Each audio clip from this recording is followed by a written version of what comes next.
চলে গাদ্দারি দিয়ে। খায় দায় লাল মিয়া, মোটা হয় ফুল মিয়া। আমরা হাসপাতাল মর্গ সব জায়গায় তন্ন তন্ন করে খুঁজেছি, কিন্তু আমার ভাইয়ের সন্ধান পাইনি। শেষে 34 দিন পর আমার ভাইয়ের সন্ধান পেয়েছি। আমার ভাইকে বেওয়ারিশভাবে দাফন করা হয়েছে রায়েরবাজার বুদ্ধিজীবী কবরস্থানের 4 নম্বর ব্লকে।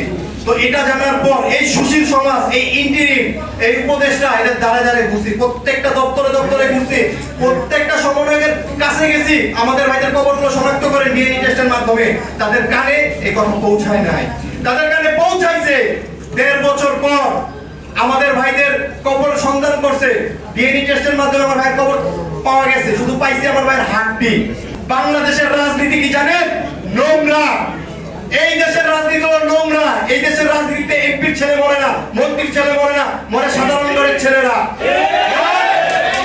আর এই যে দেখেন, সবাই যে বলে বাংলাদেশের জন্য জীবন দিবেন, জীবন দিবেন, বাংলাদেশের জন্য জীবন দেওয়া হলো বৃথা। বাংলাদেশের জন্য জীবন দিবেন, দিন শেষে বাংলাদেশের জন্য জীবন দিবেন, দিন শেষে আপনার ফ্যামিলি দাঁড়ায় দাঁড়ায় ঘুরবে বিচারের জন্য, দাঁড়ায় দাঁড়ায় ঘুরবে আপনার কবর শনাক্ত করার জন্য। যার জলজাত প্রমাণ আমার ফ্যামিলি, এই শহীদ পরিবাররা। এই যে 2 বছরের উপরে হয়ে গেছে, আমি এই বর্তমান সরকারের স্বরাষ্ট্রমন্ত্রীকে বলতে চাই, আপনি সংসদে বলেছেন যে আবেগ দিয়ে দেশ চলে না, আবেগ দিয়ে দেশ চলে না, আবেগ দিয়ে রাষ্ট্র চলে না, রাষ্ট্র চলে গাদ্দারি দিয়ে। ইন্টিরিম বলেন, সমন্বয়ক বলেন, বিএনপি বলেন, এনসিপি বলেন, জামাত বলেন, তাদের স্পষ্টভাবে বলতে চাই বাংলাদেশের রাজনীতি নোংরা। এই দেশের প্রেক্ষাপটে আপনি বিপ্লবী হবেন, আপনি এই দেশের জন্য কথা বলবেন, দিন শেষে আপনাকে হত্যা করা হবে। আমরা গরিব বলে কি মানুষরা, আমাদের গরিবের সন্তানরাই তো শহীদ হয়েছে। তো প্রয়োজনে আমাদের সমাজ যদি না দেন, আমরা গরিব বলে যদি অমানুষ মনে হয়, আমাদের পুরো ফ্যামিলি মেরে ফেলার দরকার নাই। আপনারা এই দেশে যারা আজকে লক্ষ লক্ষ হাজার হাজার কোটি টাকার মালিক আছেন, বিলাসিতা আরামায়েশ করেন, তাদেরই বাংলাদেশ। আপনারাই থাকেন, আমাদের গরিবের কোনো থাকার অধিকার নেই, থাকবে না এই দেশে, দরকার নেই আমাদের। যদি আমাদেরকে প্রয়োজন মনে করেন, আমাদেরকে বাক স্বাধীনতা হরণ করতেছেন কেন? আমাদের কি দিতেছেন, কি পাইতেছি আপনাদের কাছ থেকে? কিছুই তো পাইতেছি না। একটা ক্ষতিপূরণ স্বরূপ সামান্য কিছু নগ্ন দিয়ে দিতেছেন। আজকে শহীদের হত্যার কোনো বিচার হয় না।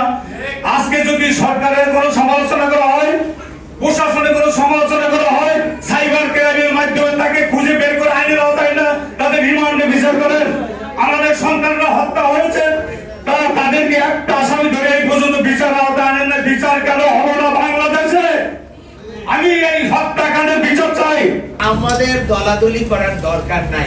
আমাদের এটা দেখা উচিত যে আহত এবং শহীদ পরিবার, ক্ষতিগ্রস্ত পরিবারদেরকে তাদের ন্যায্য অধিকারের জন্য কে কি করতেছে। আমাদের কোনো দলের এজেন্ডা বাস্তবায়ন করার দরকার নাই। আমাদের দরকার হলে সেই মজলুম জাতির ভালো মঙ্গল কামনা করা। কে করতেছে সেটা আমাদের দেখতে হবে। আমরা বিগত 1.5 বছর তো কম ঘুরিনি রাস্তা রাস্তায়। শহীদ পরিবারের বিচার বলেন, ন্যায্য অধিকার বলেন, সবকিছু নিয়েই তো আমরা ঘুরেছি। কিছু তো পাইনি গত 1.5 বছরে। আমাদের মাথা বিক্রি করে অনেকেই লালে লাল হয়ে গেছে। আবু সাইদের ভাই, আবু হোসেন ভাই আমাকে ফোন দিলে একটা কথা বলে যে, ভাই খায় দায় লাল মিয়া, মোটা হয় ফুল মিয়া। সেই কথার অর্থ কি আপনারাই ভেবে দেখবেন। 15 মাস শাহবাগে দাঁড়িয়েছি, শহীদ পরিবার, আহত জুলাই তাদের ন্যায্যতার কথা বলার জন্য। আমাদেরকে সেখান থেকে তাড়িয়ে দেওয়া হয়েছিল। আপনারা আমার সাথে যারা ছিলেন, এখানে যারা রাজপথে সাক্ষী আছেন, 15 মাস যখন তাড়িয়ে দিয়েছিল, তখন জ্বালানোই বক্তব্য কিন্তু কারো আমি পাই নাই। এভাবে বলতে পারেননি যে কেন শহীদদের বিচার করা হচ্ছে না, কারণ আমাদের শহীদদের বিচার করার জন্য ইন্টারিম সরকার বসেছিল তখন। আপনারা কেউ শুনেছেন কিনা আমি জানি না। আপনাদের ইমানকে এবং বিবেককে প্রশ্ন রাখছি, 15 মাসে কেউ যাজানো বক্তব্য পেয়েছি কিনা? পাননি। রাজপথে দাঁড়িয়েছি, আমার সাথে কিছু শহীদ পরিবার, শহীদ যোদ্ধারা ছিলেন। অনেক কষ্ট করেছি, আপনাদের কথা বলেছি, আহতদের কথা বলেছি, বলতে গিয়ে শত্রু হয়েছি। নতুন সরকার এসছে, আমরা কোন সরকারের দাবিদারি করব না, শহীদ এবং আহত ন্যায্যদের কথা বলবো। তাতে কেউ পছন্দ করুক আর না করুক, ডোন্ট কেয়ার।